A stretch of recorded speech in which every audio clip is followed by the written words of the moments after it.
And it's all those feel-good hormones, the oxytocin, the dopamine, the serotonin. It's amazing. You can't imagine your life without this person, and the sex is great until it's not. Today's guest, Emily Morse. Hi. Thank you so much for joining us. So, a fellow Midwesterner, which I'm so excited about. Emily's a sex therapist that, honestly can change the way we view common misperceptions about sex, relationships, and really how to stay young. So thank you so much for joining us. Welcome. So good to be here. Thanks for having me. Very excited to have you because it's not the normal podcast guest that we have. And I think this is great because I think a lot of our listeners and viewers are very excited about having you here and also talking about this because this is one of those kind of weird taboo topics that people don't want to talk about. So let's do this. Yeah. And I think, maybe you can explain better, kind of bring us through, first of all, how did you become a sex therapist? Okay. And, look, we grew up in the days of Dr. Ruth and, it was one of those things where sex in itself always has kind of that taboo sort of cloud around it. And I have a feeling that you have a different perspective.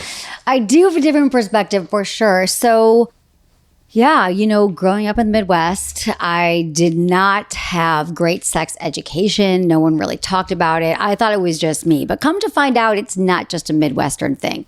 There's a lot of taboo around sex. Only if you grow up in the States, only 17 states require sex ed to be medically accurate if they teach it at all. Most states don't have to teach it. I think 29 states teach abstinence.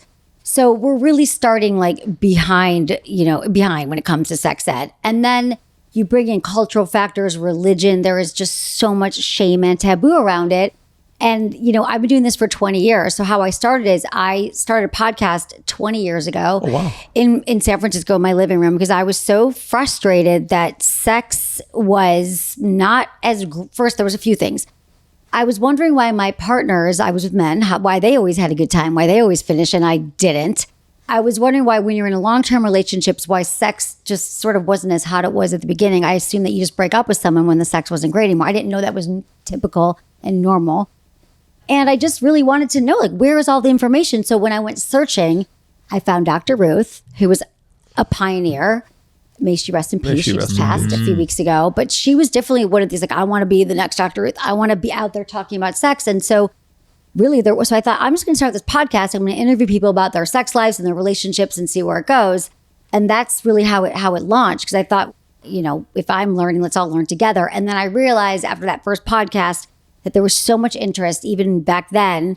And I went back to grad school and got my doctorate in human sexuality and been doing it ever since. Wow. They always say, go into something or do what you love the most. Yes, do love you, money follow. So exactly. So I think that's a great, follow your passion. And that's fantastic because everything you've said so far, I think everyone is probably listening saying, yeah, I kind of feel the same way. They do. Yeah. And I think especially, it really is. And when you look at the divorce rate, especially in the United States, it's incredibly high. And it probably has a lot to do with what you just brought up. Yeah, exactly. Half of marriages end in divorce. I say the other half people stay together because, they don't want to get divorced. Maybe there's a quarter people who are actually making it work. But I find that sex is usually a major culprit in the relationship. And that is something that just can tear people apart. And not even in the way we think that's why they have the affairs and that's a whole nother thing. But I just think that we're not set up for success when it comes to sex. Because let me walk you through most people's situation is that they start having sex with somebody and it's amazing. We call it the honeymoon phase. It is actually a biological condition. It's from 6 months to 2 years when a couple gets together and it's all those feel-good hormones, the oxytocin, the dopamine, the serotonin. It's amazing. You can't imagine your life without this person and the sex is great until it's not. And then like any great drug, what comes up has to come down. But then couples are struggling and they're already in. Maybe they have a baby, they've moved in together, or they're just really in it. And they're like, oh no, we no longer want to rip each other's clothes off when we walk in the room. It's changed.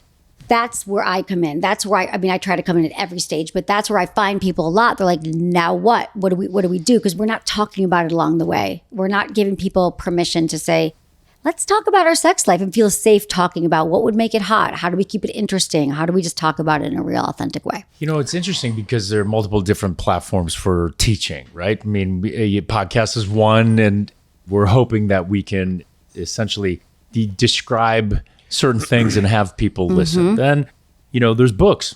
Obviously, we will go into, yours. There's a third that I think is gained popularity over the last couple of years. It's masterclass training. And the idea is that, you have true masters in a particular field. Kind of go over that. So I was a masterclass instructor. I was so honored. So their tagline is learn from the world's best. And during the pandemic, they reached out to me and or right before actually, and they said, we are doing our first, at the time there's only 80 instructors. So this was 2020. And they said, we are doing our first wellness course and we want to start with sex.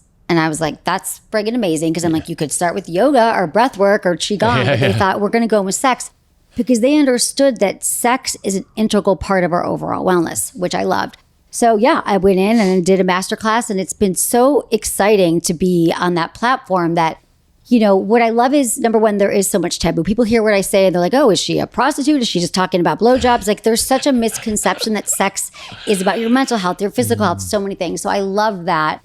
And then since then, we actually just launched last week a community, which is a membership to help people ongoing. It's like I'm doing live sex coaching and we're building a community of people. It's called Smart SX, but it's part of Sex with Emily because I just realized I can talk at people and I've been doing that for 20 years, but a lot of how we make change in our life is when we have community, we have discipline, we have goals, we work together. So, but masterclass was a thrill to do that. And people loved it. Can someone join and see your masterclass? Masterclass. So go to masterclass.com or download the app and you can download.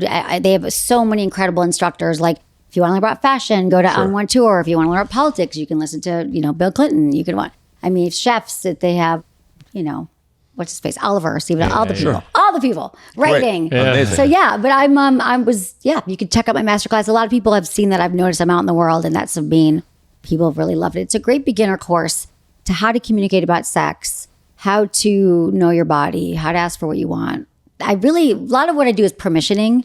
I give people permission and I let them know that they're okay and they're normal because most people don't talk about sex and they have a lot of shame.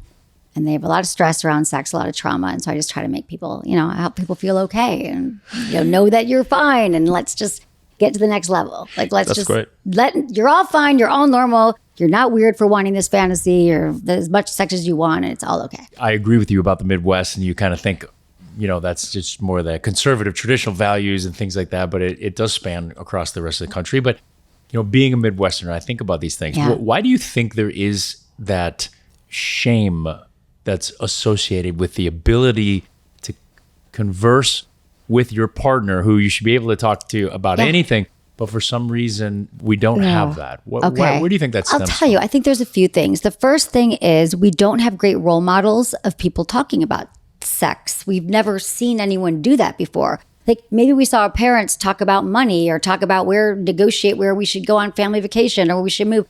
We see people having conversations and we see that it's all okay. Since sex is really based, people think of it's just like this act that you do. You close your eyes, you hope for the best, but it can never be spoken of, right? You can never talk about it. So we feel like, well, I don't actually know that it's okay to talk about it. And then when we think about talking about it, we think, I don't really know what to say here. I don't want to make my partner feel bad. And I don't really want to feel bad about it. And so it's best just to hope my partner's a mind reader and figures it out or it gets better. And it doesn't. But it's true though. You don't want to hurt anyone's feelings, right? That's especially when you're in love and you're going places, right? So if there's something that's not working, it's hard to bring it up. How do you initiate something like that? How do you talk? Like, not that my sex life needs it. I'm sure it's fucking perfect. Asking for a friend, we say. Asking for a friend. I get it. Where would someone start? Okay, so I always say communication is a lubrication, and the more comfortable we get talking about sex, the better it is. And it is a practice. Did not come out of the womb being like, this is where the clitoris is. It has 12,000 nerve and here's, this is what I want in the bedroom.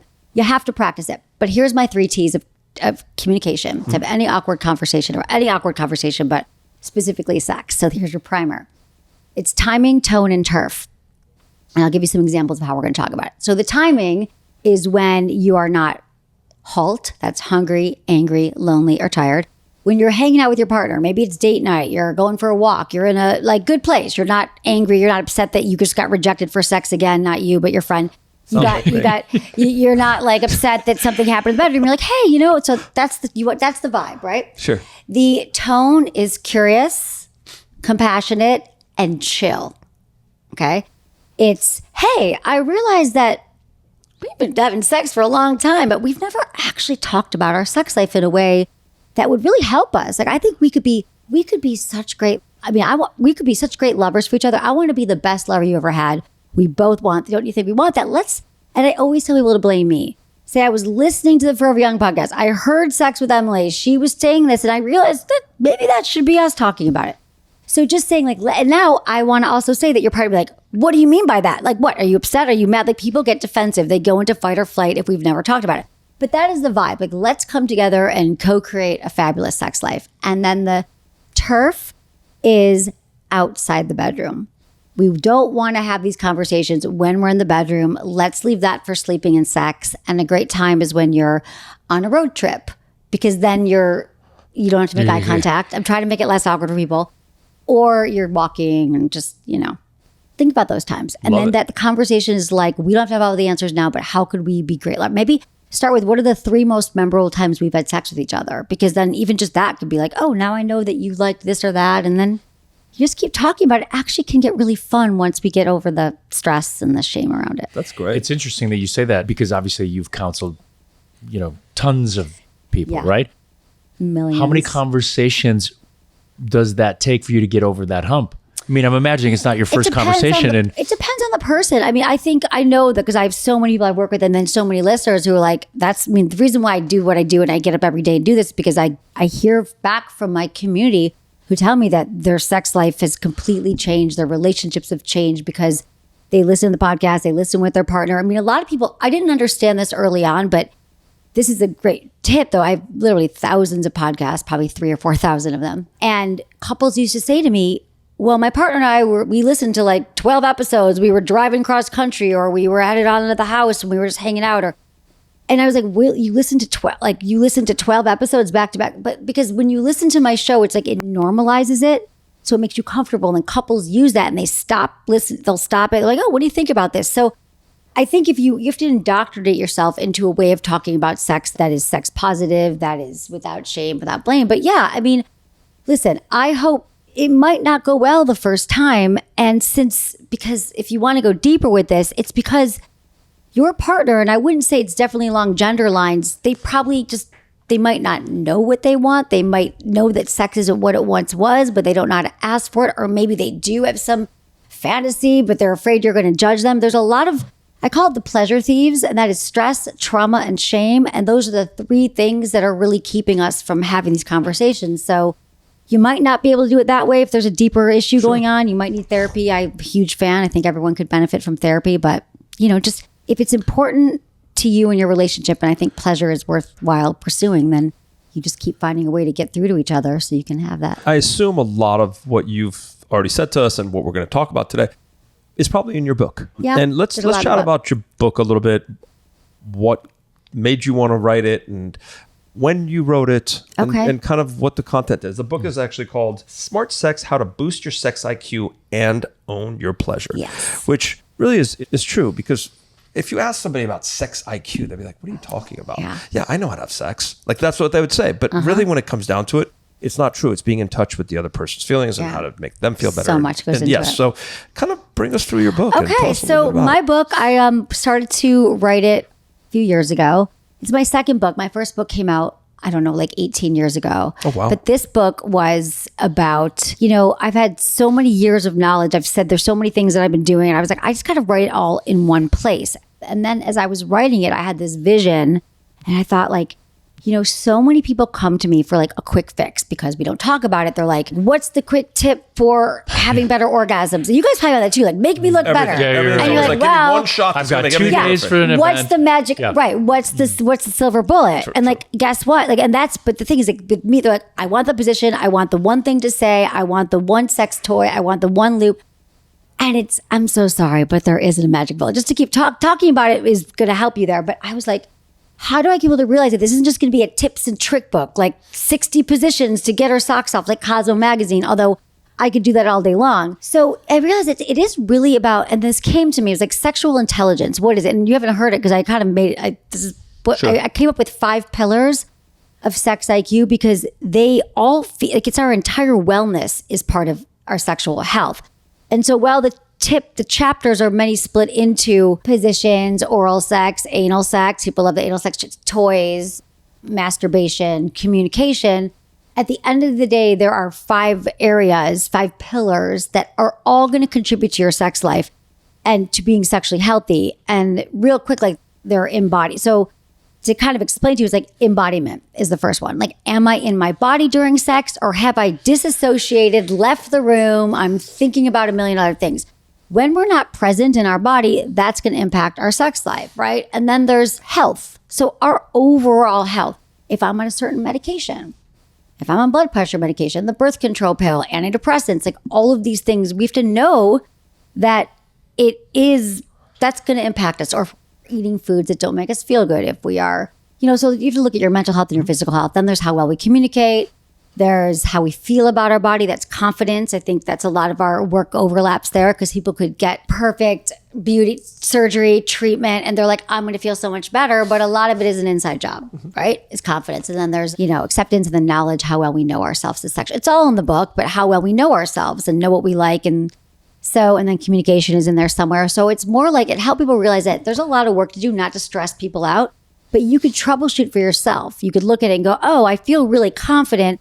But actually, I should probably look at how often I move my body. Am I healthy? Am I eating foods that make me feel good or bad? So it's a multi-layered approach to having more pleasure. Can I download it on Audible? Yes. Perfect. Audible, yeah. I Amazon, think a lot of people Audible, listen to me. All of it. Perfect. Audible, And you Kindle. read it yourself? I read it myself. I love it. Okay, Yeah, cool. check it. Very cool. Yeah. I had alluded to this in the beginning, but when we look at sexual health and longevity, comment on your thoughts and what you know. Okay, what I know is there have been studies that have shown that couples or people who have more frequent sex, more orgasm, more pleasure live longer. That it impacts your mood, your immune system, your confidence levels. And listen, at the end of the day, like an orgasm is actually good for us. Like it boosts our immune, like I said, serotonin, oxytocin, all those things. So yeah, Self-induced is okay too. Yeah. Absolutely. Yeah. I mean, listen, some people may not have a partner, so sex, you got to do what you I'm have a to do. huge fan. Yeah, totally. No, you do. It's important in a relationship and out of a relationship. We should always be, pleasing ourselves.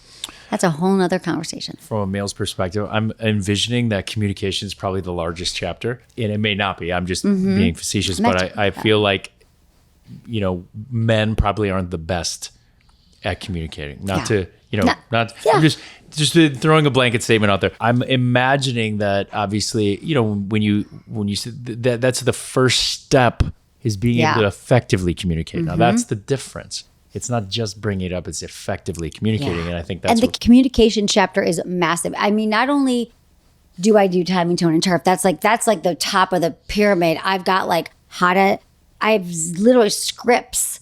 How to say this, how to give feedback constructively, the compliment sandwich, how to ask for what you want, the elevator fantasy pitch. Like I have so many ways because I know that this is the most, people were like, I'd rather do my taxes. I'd rather get needles in my eye. I'd rather do anything but talk about sex. So I make it so easy in this book so people can actually have the tools. And I gotta say, it's not just men. I used to think that too. I thought that men wanted sex all the time, that men were always raring to go, that men... And that's really none of that. Like, there's so much more that I figured out in these 20 years that we all have a hard time with it. Women sometimes want sex more than men.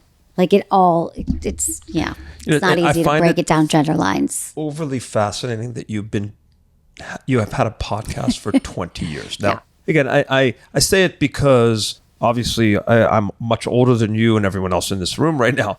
But when I think back about podcasts, I think, podcasts have been going on for the last couple of years, 5 years. Yeah. And they've really become in vogue recently.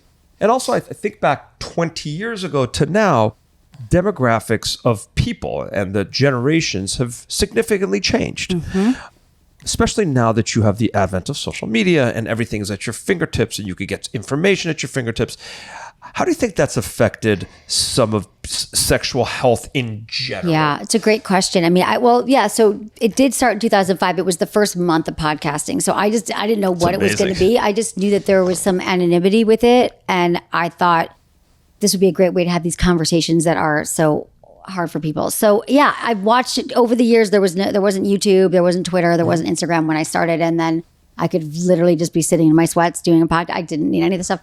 But how is sexual? Are you asking how podcasting has changed, or sexual health, or just because no one knew what a podcast was till 5-6 years ago? Mostly just the difference between the people that you're talking to. The generations have changed so much. Okay. Just even the way we're treating people.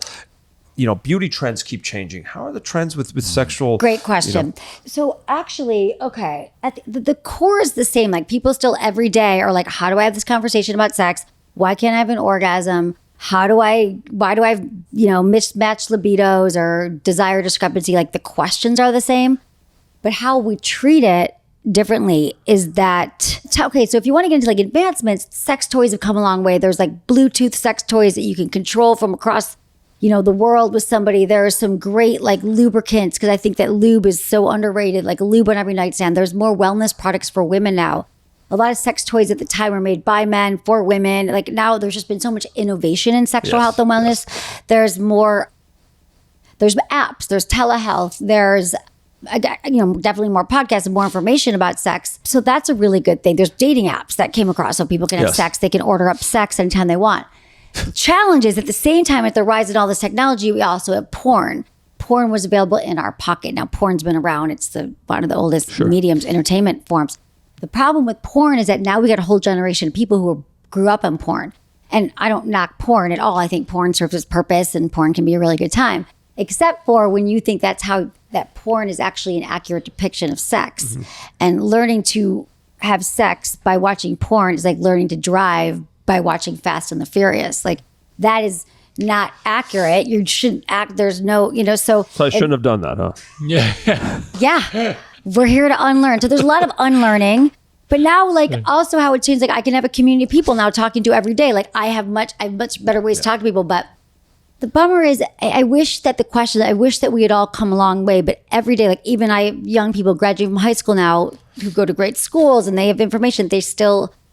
It's still very much the same as when I was in high school. And so in many ways, of what I wanted to get to, in the sense that it's it shame doesn't change. And trauma and religion. That's why I wake up every day. I'm like, I wish there was more technology to help me. I wish there was more. I just am saying that when shame, I think that is the largest of the pleasure thieves, that we don't even, I didn't grow up in a religious environment. I just grew up in an environment where we don't talk about it. But the shame that comes from growing up where you were told as a young person, maybe as young women, that you're slutty or don't have sex too much, but you have to like it. Like Lady in the Sheets, freaking the lady in the streets, freak in the sheets, like the whole Barbie movie. There's so much misinformation that we don't really know how to be. Is it okay to ask for what I want? That stuff hasn't changed. And then men feeling like I should always have an erection. I should always be ready to go. And if I don't, something's wrong with me. There's so many bad tropes about sex, and there's so much just misinformation. So in the end of the day, not much has changed, which is why I'm like, what do we do? How do I get this out to more people and have conversations? And that's what's so important. Really, nothing has changed. No, you're right. Nothing's changed. I wanted to kind of start positive, but nothing's changed. Yeah. A lot hasn't. Sticking along these lines then, let's say education is that's where we're going wrong, right? When do you feel, because there's a new agenda, especially in kids' schools, and we have young children, my twin boys are 8, my little girl's almost 7. When is the appropriate time, in your opinion, to start introducing, not sexual concepts like that, but when is the right time? And then when's the appropriate time for either a parent or someone to introduce doing it right, or coming up with the right way? And I'm imagining, it's not that this is a loaded question. It's more that I think a lot of parents now are concerned, and we want to know, when is appropriate. We were thinking 30s for our daughters. Yeah. Right. After the convent. Exactly. Yeah. Okay. So I think my answer is going to surprise you, and this is a whole nother conversation, but you start, now. And what I mean is, you said this, is that it's really about So let me give you an example. And this is what all the sex educators that I know in the world, but we look at to the Netherlands, right? So in the Netherlands is the only place in the world that we have found that they actually talk about sex in a way they teach it every year in school. But it starts when kids are pre-verbal. Like when they are, like let's say you're changing your kids' diapers and you're like, oh, there's your your belly button and your knees, and you jump and you have this name, you're like, oh, it's your yeehaw or your wee-wee or you would actually say your vagina, your vulva. Mommy's cleaning your clitoris now. This is your penis, your shaft. Like you start naming the parts at a young age without shaming it, without just jumping over the body, like actually saying, giving them language around their parts. And then let's say our babies, toddlers, has their hand on their pants. We might not remember this, but for many of us, maybe we did have our hand on our pants as a toddler and they said, don't do that. That's shameful. So sometimes the first messages kids get around sex is shameful. So if your kid does, you say, oh, you know what, your baby does that. You say, okay, that feels good, doesn't it? Because kids do it to self-soothe. And then you have to be really careful not to shame them around things, not to say, well, we don't talk about that, or that's an adult thing. So you basically give the answers that are commensurate with their age, but parents don't really know what that is. So it's a much larger school of thought, but that's it. You start with consent and naming the parts. You start with like, this is the name of your parts. And then you just answer questions best you can with what they're asking. So again, that's why one of my passions is, and I'm going to be doing this in my community, is having, because I've had this request, like having a place for parents to come to learn as well. Because so then in the Netherlands, they teach every single year. They teach it in kindergarten, first grade, second grade. So, but it looks like what the kids need to know. So it's naming the parts, it's consent. Don't let anyone touch you unless you give them permission. When kids start developing feelings for other kids, like in third grade, fourth grade, like they help them. It's like emotional regulation. They teach them about, all those things. So 8 years old, it would be about, naming their parts and seeing if they have questions about it. And then when they get older, it's like a lot of my friends call me up. I don't have kids by choice. It's the hardest job. I get it. It's not easy. But a lot of my friends are like, their kids all call me, like, or they're like, call me when their kids, like, they're masturbating or they're in puberty. What do we do? And like, I just want parents to be ready for it.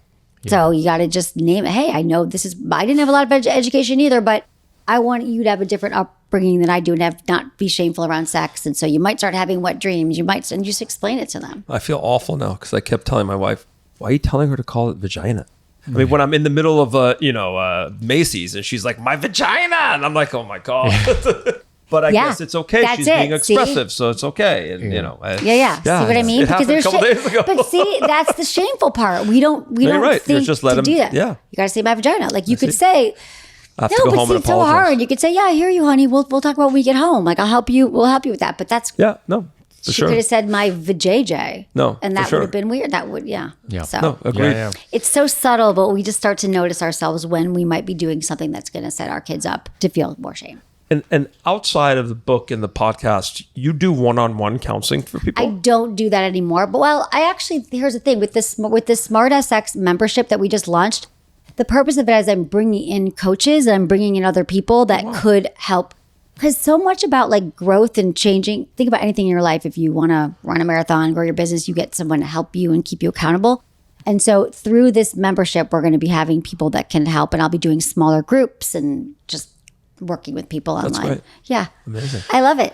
I love what I do, I got to say. I guess for the viewers and listeners out there, if you're looking at a healthy sexual relationship with your partner, what are some of the common misperceptions, outside of communication issues? Why does it go sour? I mean, where do we go wrong? What are these common misperceptions that everyone's thinking the same thing and we just are unaware of it, or something like that? Everyone's having better sex than we are, and more frequently. We're always comparing ourselves to others. We think that we're not somehow doing it right. There's a common misperception that we should always want sex at the same time, but desire discrepancy is the most every relationship has a high desire and a low desire partner, and those people get together. Usually, that's what happens. And so learning how to navigate actually your sex life and figuring out when is a good time to have sex. A lot of the book, Smart Sex, is about actually figuring out when, knowing yourself. When do I want sex? What does turn me on? What's going to get me there, right? How do I troubleshoot? Like, when you want to go to the gym in the morning, sometimes to motivate you, you put your clothes out the night before. You try to remove all obstacles so you definitely want to work out. how do we remove all obstacles so we want to have sex more often than we don't? So I help people think about it because it's just as important. So assuming we show you to be ready to go, that's a misconception. Assuming that women are going to have an orgasm through penetration, only 20 to 30% of women do, and it's not every time. Assuming that, we show you to be ready to go, that's, thinking that using sex toys or a lubricant is somehow a hindrance. For men, that they should have an erection every time and they should always want sex. That's a huge misconception. Honestly, God, I could go on, but it's mostly this sort of like, I think it goes wrong because we have different ideas of how frequently we want sex, what kind of sex feels good. And honestly, this is why when you asked earlier what's changed, this really upset me. But the New York Times did an article a few weeks ago that was the pleasure gap is widening. Now, this is something I've been talking about forever, that women are having way less pleasure when it comes to sex. I always call it the orgasm gap, that men are going to orgasm pretty much every single time, women do not. And the time it takes women to orgasm is when you start having kids. Here's the other thing, kids, you ask what goes wrong. How do you continue to have great sex when not only has your body changed, but now you've got a young person a toddler hanging off your arm. You've got so many other responsibilities. And if sex is something where you need to have time to be in your body, you need separation, you need time to, you need all these other things when you're stressed or you're tired, it's really, really hard. So our bodies might have changed, but we don't realize that we could take hormones and things have happened. So those are some of the things. What are some things that the everyday person, this is aside, this is just talking about yourself. When we look at, a diet that may help us, not a diet per se, but foods that may help our sexual desire, activity, things like that, or, certain hygiene, personal hygiene, things like that. The everyday person can take home and say, all right, well, look, this is something I can try. So I think, listen, you are what you eat. It's going to impact everything. If you're like, I'm worried about my hygiene or how I smell or how I taste, like, are you smoking cigarettes? Are you drinking a lot of alcohol? Are you eating foods that, are fatty, that aren't healthy fats? I mean, all of that is going to impact your hygiene. I am a fan of some supplements. Like I think probiotics, our gut health, our microbiome is all related to our sexual health. So I think so I don't know if there's like a magical, there's again, no magic bullet, but moving your body, having blood flow. Listen, as we age too, our pelvic floor, huge factor in our health and wellness. So making sure that we're, breathing into our pelvic floor. We want to keep it strong. We want to, move our bodies, like erectile dysfunction too, because you're not having blood flow. So I think you got to just be healthy, move your body, eat foods that make you feel good. Anything. Kind of the same world that we're talking about. Menopause and men that are getting older and testosterone that's dropping or erectile dysfunction. What are your recommendations? We'll start with menopause because I know that really is one of those things that's huge. Really kind of hurts because lubrication goes down, the desire goes down. You start having a little excess fat in your body and you don't feel as good about yourself. What are your recommendations to women that are going through menopause? Because I know that it is very difficult. I see a lot of patients in my practice and I think that they still want it, but they don't feel like they're able to. Yeah, I mean, the good news is it's a great time to be a woman in menopause, perimenopause, because now we've realized that the Women's Health Initiative study from 2002 actually had a lot of inaccurate information and that women were told that hormones were really harmful and that hormones weren't going to help you. It was going to cause breast cancer, and they've already proven that's a total bunk study. And so now, HRT, hormone replacement therapy, is becoming much more acceptable. And even what they found is that most women go in perimenopause or menopause will benefit from estrogen, because estrogen is just, that's what's causing a lot of the dryness, the lack of libido, the tissues and, vaginal tissues. It helps with, rebuilding the cells and everything. I mean, there's also a lot of other practices that you guys know about, but I think that hormones, progesterone and testosterone, even though testosterone would have to be off label for women right now, are just a game changer for women's sex drive, for being healthier, for losing the body weight or the fat around the middle. But also it's like your cognitive functioning. It just helps with so many things. There are 82 symptoms that are now linked to perimenopause, like frozen shoulder, depression, brain fog, all the things we know about and some we really don't know about. And that hormone replacement therapy is helpful. Now people are like, oh, I can't do it. I have a history of breast cancer. They've even shown, and I'm on these chats, these studies, speaking with some of the leading experts in the field. Every month I'm doing conferences with them. Literally every woman could take vaginal estrogen and they could stay on it for a lifetime. and they can help them with the lubrication, with their sex drive, all the things. So that's the physical part of, that's the biological, physical, but it's also a mental game. Like we've been told, like your sex life goes off a cliff, you're old, you're this and that. But a lot of it, like I would say, the brain is your largest sex organ. So if you haven't been having sex that is pleasurable, going back to the New York Times study, basically what they showed is like women just actually, sex hasn't even been that great for them ever. And they're like, why do I really want it? So I always say we're responsible for our own orgasms and our own pleasure. So maybe you never had great sex, but it's never late to figure out, like, maybe I'm going to buy a vibrator. I have a store on my site that I've wanted to have this forever. I launched it last year. It's at sexwithemily.com. And I have my most favorite sexual wellness products, vibrators, lubes, everything on there that is a game changer. I want people to like make friends with those things. Like a vibrator is going to help you. Having the conversations, mixing it up, realizing that sex isn't just about penetration. Like maybe it's a massage. One night you give your partner a massage, they give you one the next night. Like how do you guys please each other in ways that make you feel good? It's just, it doesn't really like have to be over at a certain point. So it's great. That's my long story long story short. No, all of it is great. We've talked about the communication aspect. We've talked about trying to remove the taboo. We've tried to, talk about how you can get your body moving. We talked about hormone replacement therapy. In the plastic surgery world, there are also some alternatives that can assist. BTL makes a machine that's called Emcella, and you sit on it. It's almost like sitting on a toilet seat, but it's ultimately high intensity focused electromagnetic energy. And what it does, it strengthens the pelvic floor. Now, you've heard about Kegel exercises, and the idea is it's strengthening that pelvic floor, especially after pregnancy. As sometimes it's a necessary thing, and this is one machine that will allow that to that can improve that. We hear about the G shot and the P shot, whether it's with hyaluronic acid or PRP or now even stem cell and exosome therapy. These are things that can help relubricate the vaginal canal and can add more, essentially we'll just say more contour to the areas that, it might be easier to orgasm with. So there are some options out there. Maybe you talk about, you had mentioned your shop, right? The store where ultimately you can purchase some of these things. Yeah, you can get Kegel balls too that you can wear, weights in your vagina if you can't do the Emcella, which a bed I'm a fan of because those are about just not to cut you off, but those do 22,000 Kegels and like 22. It's fucking insane. Yeah. Like, do that. No, if you it's can true. afford it. It's a game true. changer. That's very true. But yeah. No, it's amazing.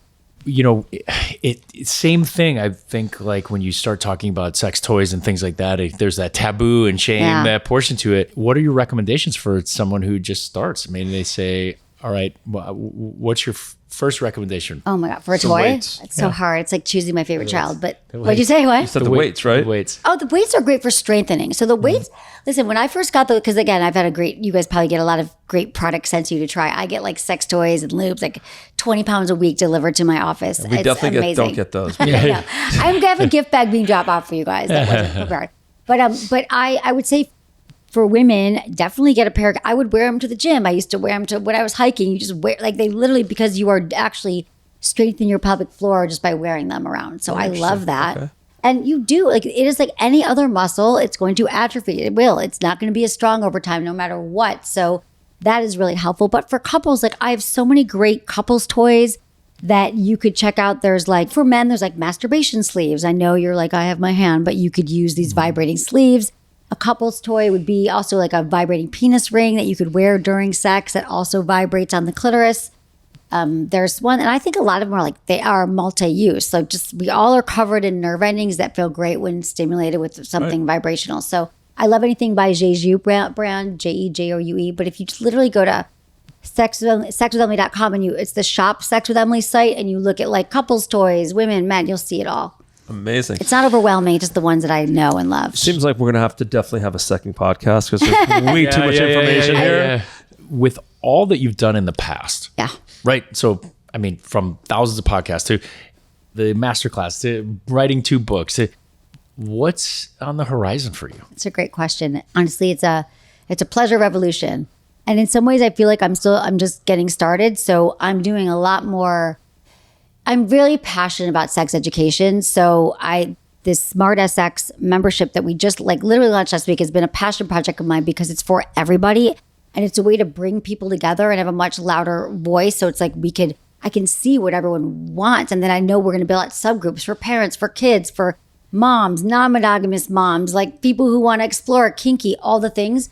And it's like a safe space that people will get coaching, get membership. But also I'm really into the live element of it. So I've been doing more live shows. I'll be going on tour and taking the podcast on the road and just meeting all the people. Cool. So what's next is just really like, it's just continuing to go on a bigger scale. Yeah. That's I love what I do. I do. Cool. I love. We can see people. The passion, and look, I think everybody appreciates it, and hopefully for all the viewers and listeners that you're digesting this, and at least takeaway points. If you had to say, these are my top 3 takeaway points when we talk about sexual health and wellness. Remember, forever young. We are trying to say forever young. What would your top 3 be? So someone listening to the podcast, they tuned in now. This is gold right now. Okay. Top 3 My things. top 3, I'll just go back to communication is a lubrication. Figure out how you can get comfortable talking about sex because it matters. The second one is lube on every nightstand. Listen, there have been studies by the Kinsey Institute, which is the most reputable institute in the land about sex, that when you add lube to any sexual situation, even just a few drops, women are 80% more likely to orgasm and men have more pleasure too. Because everyone's like, I don't need it. There's so much shame about it. And the third thing is try something new. I don't mean you have to go build like a red room of pain, but sometimes it's the conversation. It's buying a toy. It's a lube, getting out of your house, switching it up. We need, especially if we're in longer relationships, we crave spontaneity, variety, newness. So try something.